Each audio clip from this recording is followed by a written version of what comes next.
So, just as the air passenger data, the carbon dioxide data, atmospheric carbon dioxide data is also available in the RStudio data. So, let us get that data, and if I say for example plot CO2, right, I get the plot of the carbon dioxide data, atmospheric carbon dioxide data over some 60 years. Now, what happens if I do the same STL function on this data set? S dot window equals 12, right, and then I plot the result of the STL function, I get this particular plots. So, here is the actual carbon dioxide data, the second component is the seasonal variation, the third component is the trend, and the fourth is the remainder or the noise. So, you will see why I was talking about this as a perfect data set. You can see that the trend is almost linear, the seasonal variation is very perfect, it is perfectly smooth, it is very systematic, right. So, if you take out these, if you subtract this almost sine wave like seasonal component and the linear trend, you get this noise or the remainder, which seems to have some very interesting characters, right. This is completely hidden from us until we do the decomposition and subtract the trend and seasonality. So, that is the power of the STL function, and that is also the reason why we use a data set like air passengers or carbon dioxide data, because it has these ideal components to illustrate what happens when we do apply the methods of time series analysis to decompose the trend and seasonality. Now, let us try and load our own data set, right, and see if the same things work so well. So, I am going to read, I am going to use the function read.csv to read from a comma separated values CSV data set. That file, I have the rainfall data for analytics, data analytics, time series analysis. Sorry, I have the rainfall data for South Interior Karnataka over 141 years, and the data set file name is skint rainfall.csv. So, I have the data now, but if I examine the class of this, it is not time series data, right, it is just data.frame. So, we have to create a time series data set out of this. In fact, the time component is not there in it. So, if you look at the summary of this rainfall data, it has a rainfall attribute or column, and with the minimum rainfall is 0, maximum is 3500, mean, median, and so on. But it has also got this serial number and month dot year and so on. So, there are several ways that we can use a constructor function to create a time series data set out of this. I will use one particular method where I will create my own time sequence first. So, sequence from equals as dot date. So, give me a date for 1871 0101, because that is the January 1st 1871 is the first data point, and I want the time to change in terms of months, y equals month, and then length dot out equals 1692, because that is the number of data points I have, that is 12 times 141 years, one data point for each month. So, if I now have created a time sequence where the first of each month for these 1692 months, those time points are defined.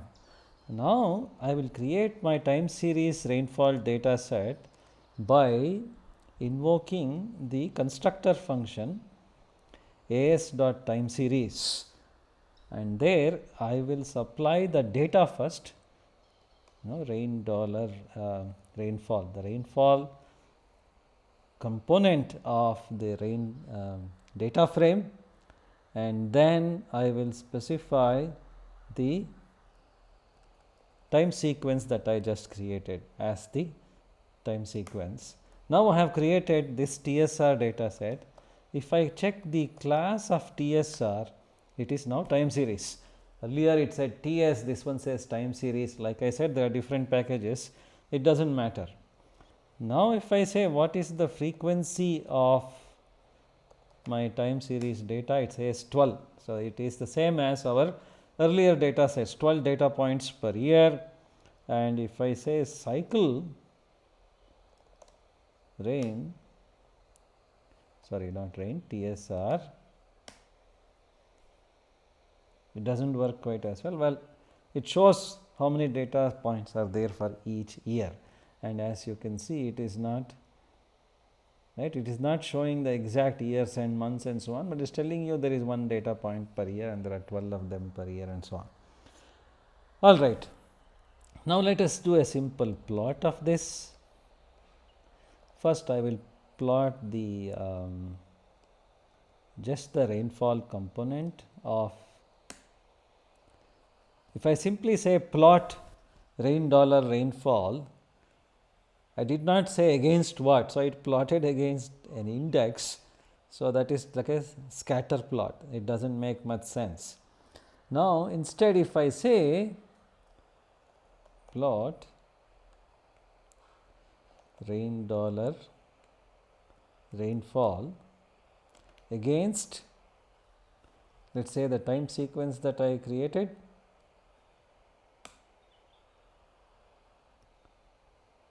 I get the same plot,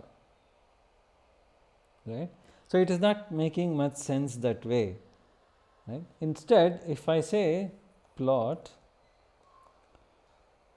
TSR,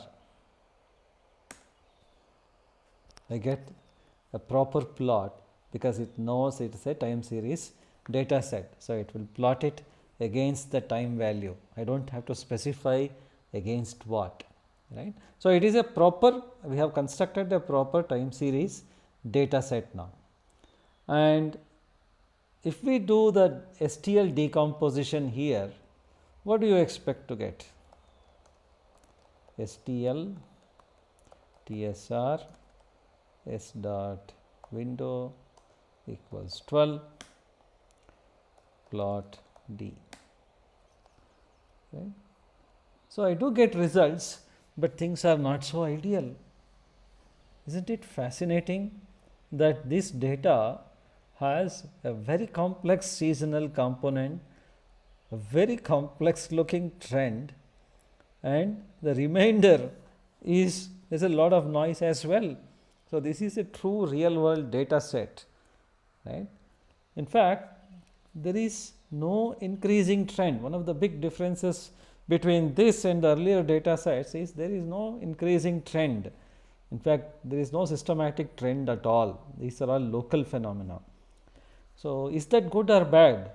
It is in fact highly reassuring to know that there is no trend in this data. That means between 1871 and today, we have done so much damage to Mother Earth. We have done industrialization, greenhouse effects, fossil fuels, gases, pollution, everything, increase in population, and with all of that, there is no trend in the rainfall data. That means there is neither an increase nor a decrease in the annual average rainfall over this particular region. That is highly reassuring.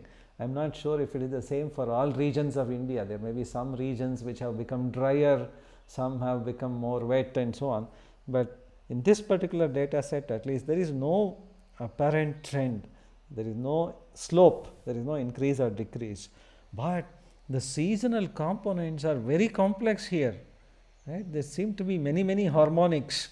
It is not at all as simple as what we had seen in the other data set, plus on top of that there is a lot of noise. So we need more sophisticated methods for analyzing a data set like this. A simple STL function may work only for a very simple data set like the carbon dioxide or the air passenger data set. In fact, let us try to apply linear regression on this and see what happens. So, I will call the same LM function on rainfall and then against TR, right. So, plot the rainfall data and on that draw the line for this line that we fitted, right. You will see that the line is horizontal. There is no increase or decrease. It is almost perfectly horizontal, which means over a very long period of 141 years, there is no increase or decrease. Of course, it is not a great fit. You can see the scatter of this data, it is all over the place, but the mean value remains the same. So, let us see what happens if we try to do in fact, what is the mean value? The mean rainfall for this particular data set is, right, 736 mm. This is the average monthly rainfall that South Interior Karnataka has been getting over the last 141 years. Right. So, if I do box plot now,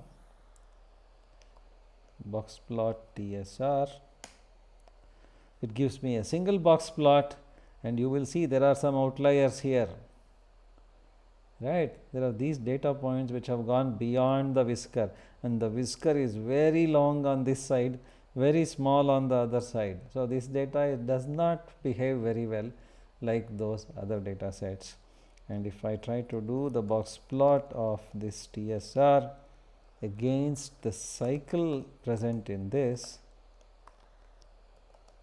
just like we did for the air passenger data set, it did not work, did not give me 12 different box plots, because this is what you expect with real world data sets. There is something going on between the class TS versus class time series and the way box plot works and the way cycle is detected and all of that. You will have to play around with it, do a little bit more programming if you want to get exactly the same results, right. So, this is the basic methods.